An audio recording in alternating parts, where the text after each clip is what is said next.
and welcome to your Village Board Digest for June, where we'll break down the most important news from this month's village meetings.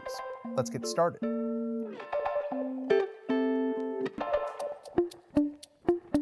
At the June 1st meeting, a representative from MGT Impact Solutions presented the long-awaited Oregon Police Department Staffing and Organizational Study.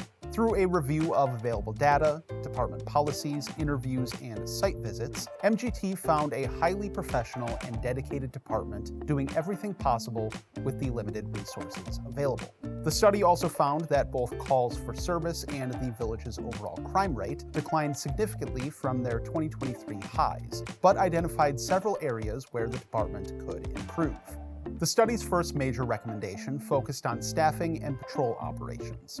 The department currently maintains a minimum staffing level of 2 officers per shift, a requirement that its 21 sworn officers are generally able to meet. However, staffing levels are often stretched thin. At times, only 1 sworn officer is available, requiring a lieutenant or the police chief to fill in to meet minimum staffing requirements. To improve officer safety and service reliability, the study recommends increasing minimum shift staffing to 3 personnel, 2 officers and 1 supervisor. It outlines a phased 16-year plan to achieve that goal. Under the proposal, 5 officers would be added during the first 5 years, followed by 4 additional hires over the remaining years, bringing the department's sworn workforce to 30 officers. The phased plan would also address another issue identified in the study, a shortage of experienced supervisors. To improve leadership capacity and officer retention, the plan calls for the promotion of 3 sergeants over that period. The study also examined the department's investigations division, which is currently staffed by only 1 detective due to a vacancy. As a result, investigative capacity has fallen below baseline levels. In addition, the police chief currently serves as the school resource officer, or SRO, an arrangement the study describes as unsustainable. To address these concerns, the report recommends filling the vacant detective position to restore investigative capacity and reassigning SRO duties to another officer. It also recommends adding a second SRO position by 2034 to achieve a more appropriate student-to-SRO ratio. The village board took no official action on the report, but was generally receptive to its findings and recommendations. Board President Phil Van Kampen concluded the discussion by praising the police chief for her leadership and highlighting the following passage from the report. If you bear with me, I'd like to read the good news from this summary. Despite these challenges, Oregon Police Department demonstrates strong organizational fundamentals. The department maintains positive community relationships, effective operational practices, and general alignment with professional standards. The issues identified in this report are not indicative of organizational deficiencies, but rather reflect the realities of a growing community and evolving service segmentation. So there are significant challenges, but the chief and the officers and the staff have done a great job with resources available. At the June 9th Park Board meeting, JT Engineering Inc. presented the final Bethel Greenacre Park Master Plan, which will serve as the foundation for the improvement project scheduled for 2027. The firm was selected for the project in March and incorporated feedback from the Park Board, village staff, community organizations, and attendees of a public information meeting held in May into the final design. Located on South Burr Oak Avenue, the park was originally constructed in the 1980s and has seen few significant changes since then. In its current form, the park includes a basketball court, picnic shelter, playground equipment, and a large open green space. However, persistent stormwater issues have created uneven conditions. Addressing these stormwater challenges is a key component of JT Engineering's master plan. Their design retains a large mowed lawn on one side of an improved stormwater drainage corridor that will run throughout the park.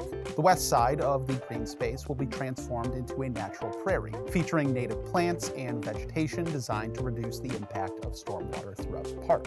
The design includes 2 plaza areas, a larger plaza to the north featuring a restroom pavilion, and a smaller plaza to the south near a combined basketball and futsal court. Both plazas will include picnic tables and seating areas. The restroom pavilion features a distinctive circular design with rustic wood paneling and will include a child-sized toilet to better accommodate young families. Community feedback indicated a preference for a more natural, less structured playground experience that would appeal to a wide range of age groups.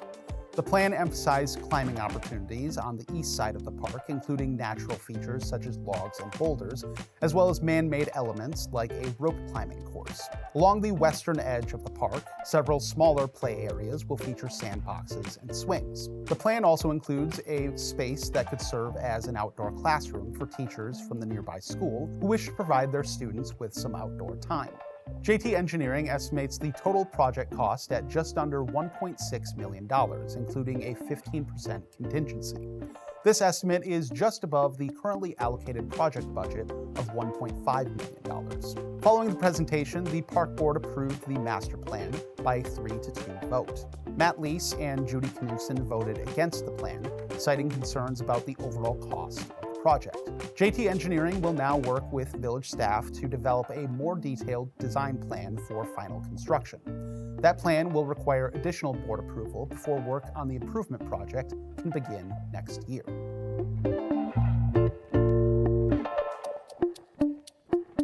At the June 15th Village Board meeting, Oregon School District Board of Education President Troy Pankratz asked the village to consider providing financial support for the Community Splash Pad project, which has reached a funding impasse. The project began in 2015 when the Oregon School District and the Oregon Brooklyn Optimist Club partnered with the goal of bringing a splash pad to Oregon.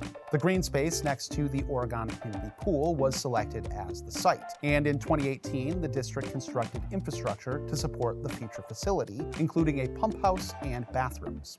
To date, the school district has contributed $300,000 to the project.